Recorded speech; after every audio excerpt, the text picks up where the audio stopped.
તાપીના ખનોરા ગામની ઘરફોડ ચોરીનો ભેદ નિઝર પોલીસે કલાકોમાં ઉકેલીને 3 આરોપી ઝડપી પાડી સમગ્ર મુદ્દામાલ રિકવર કર્યો છે।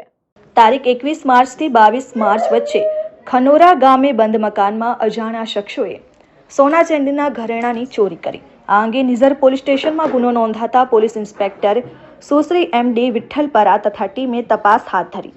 તપાસ દરમિયાન પોલીસને ખાનગી બાતમી મળી હતી કે ચોરાયેલ ઘરેણાં રૂમકી તળાવ ગામે વેચવાના પ્રયાસમાં છે, જેના આધારે પોલીસે વોચ ગોઠવી 2 શંકાસ્પદ ઇસમોને પકડી પાડ્યા હતા।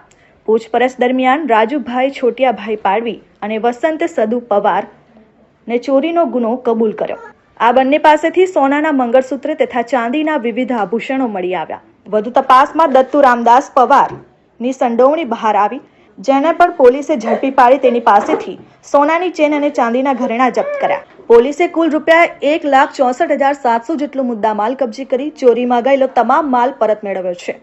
ત્રણેય આરોપીઓ વિરુદ્ધ કાયદેસરની કાર્યવાહી હાથ ધરવામાં આવી છે।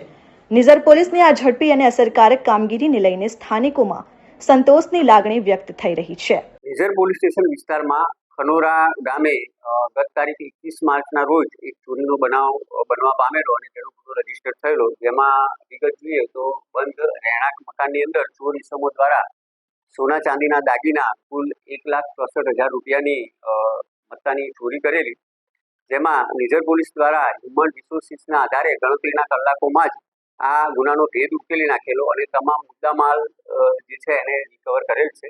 અને આ કામના આરોપીઓ જોઈએ તો રાજુભાઈ છોટિયાભાઈ પાડવી, રહેઠાણ ખનોરા ગામ।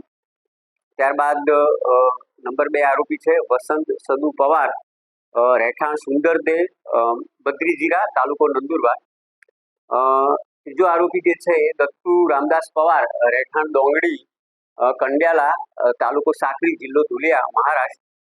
આ લોકોની એમો જોઈએ તો આ 2 જે આરોપીઓ જે છે એ બહારના હતા અને લોકલ માણસનો સપોર્ટ લઈ અને રેકી કરાવી અને પોતાની ટીમમાં તેઓને સામેલ કરી અને આ ચોરી કરેલી છે, જેમાં નિઝર પોલીસે ગણતરીના કલાકોમાં આ ગુનાનો ભેદ આગવી સૂચથી એમણે ઉકેલી નાખ્યો છે। તમામ મુદ્દામાં રિકવર કરેલ છે અને આગળની તપાસ ચાલુ છે। હંસરાજ પાડવી સાથે દીપેશ વડવી, RN ન્યૂઝ, તાપી।